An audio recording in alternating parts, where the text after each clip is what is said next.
The Iowa Democratic Party has apologized for what happened in the caucuses, but the fallout is very, very far from over. Indeed. We are back with Will Jawando, Democratic strategist, and Kelsey Bolar, senior news producer at the Daily Signal and visiting fellow with the Independent Women's Forum. All right, guys, I never, ever would have imagined that we'd be sitting here on Wednesday and still not know who won the friggin' Iowa caucuses. But that is exactly where we stand. And as if the whole app fallout disaster wasn't bad enough, then in my view, they add insult to injury by selectively putting out a portion of the results with no transparency about why these results or when maybe we'll get the rest of the results.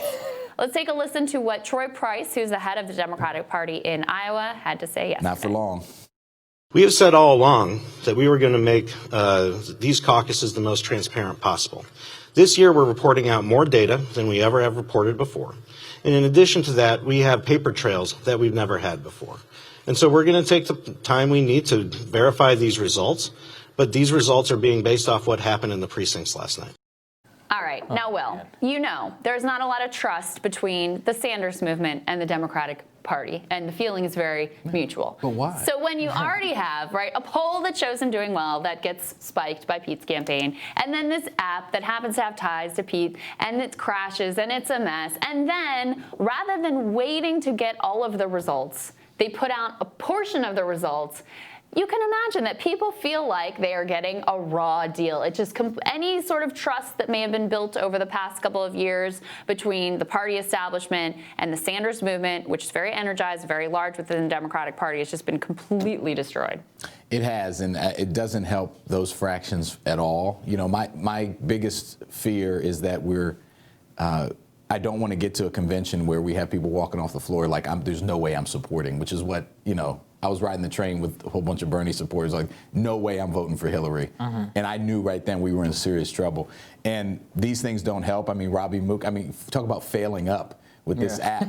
I mean, like, that, so he actually, he was not actually involved with it. We don't know if he was involved. Well, okay, I hope not. But the failing there was a lot of shady people who were involved with it. Whoever was involved in that app. But failing up is very much a point well taken. The Democratic Party consultant class, no doubt about it. Consultant world. But if there's any good thing about this is that hopefully we can put the nail in the coffin of Iowa as an early primary state, because I just think it's not representative, and this caucus system is ridiculous. Add all that together, the fact that we don't know the results, I agree with you, putting out partial data. Like, literally, people are acting like they've won or that Pete's won, but you still have 30% of the vote. And it's not fair to Pete either. I mean, it's not fair to anyone. It's not. Go ahead. So I know this has turned into a talking point on the right, but I haven't heard a legitimate answer from anyone on the left. So I'm curious. Why do the Democrats think they can control pieces of our economy, pieces of our personal lives as important as healthcare if they cannot get a simple app right? Okay, but let's be clear. This is a private sector app. That's a private sector. This was done by the private sector. This was Silicon Valley, and the private sector outsourced. They do it better, right? By the way, you know, it's Bernie's internal app worked perfectly well. It's the same people making this app for the Democrats. It's a silly talking point. I'm sorry. The whole thing is a cluster. But I do want to focus on this with you, Will.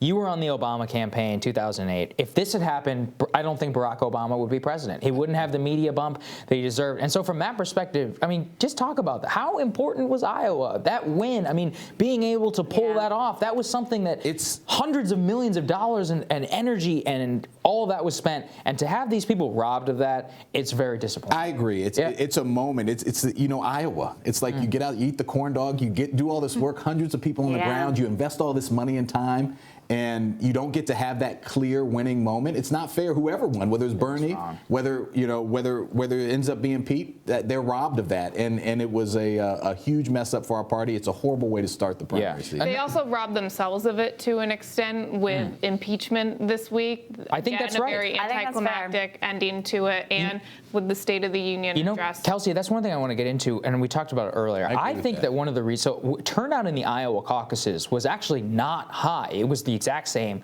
as 2016. That's around 172,000. We don't know the exact number. So we were told that turnout could be as high as 300,000. Now, I actually think that the media and obsession and the elite Democratic obsession with impeachment basically made it so that a lot of the energy is not there for the Democratic base. I mean, they won 2018 based on healthcare, and this time around, by focusing on that, Trump's approval rating is sky high. Do you think that that is one of the reasons that turnout was low? Not necessarily. I think turnout is low because Iowa's much in part Trump country. I mean, my husband's family lives there. They actually lean to the left. So certainly Democrats do exist, but unemployment of all, in all states, it's incredibly low in Iowa. There are people who... And actually, head-to-heads, Trump is winning on all of those things. So I think that factors in that, in Iowa, it's a lot of small businesses, and they can feel the real effects of the economy right now. And I know the media tries to spin that, but when things are going okay in Iowa, people feel it in their pocketbooks. It's possible. Will, what would you do different? What state would you put, how would you, what state do you think should go first? What do you think would be a better process? I mean, basically any other state. I mean, there are just some state, a Midwestern state. Yeah. You could maybe Michigan and Ohio. You could rotate it. No one wins presidency without Ohio. Let's start there. There's a number of ways to do it. A lot of the Super Tuesday states are very representative. I'm in Maryland. You could do the first four together. I think California. Maybe I'm crazy. I think California's the right one. They want to do California because it's too big. Delegates. Yeah. So you can't do the grassroots thing, and also it's too far from DC. That's why they want to. I did want to say on the impeachment thing. Look, the impeachment thing was we had to do it because this guy has abused his power. That was almost there were other routes an apolitical thing. I think you had to do it. They could have opted for censorship. Screwed themselves. Well, Republicans wouldn't have done anything. It wouldn't have gone. I actually don't think that's true. There were votes for censorship. They won't let people testify. We had to do that. That was apolitical. Did it hurt us politically? Maybe. Let's not devolve into a we could go a long way down that path. We'll save that one for another day. Thank you guys. Thanks, Appreciate you both. Appreciate it. Thank you. Tomorrow on Rising, we're going to continue covering the Iowa caucuses as more results continue to come out, maybe. And we're going to speak with the South Carolina lawmaker who switched her endorsement from Biden to Sanders. She's got to be feeling pretty good about that choice right now. All right, everybody have a great day. We'll see you again soon.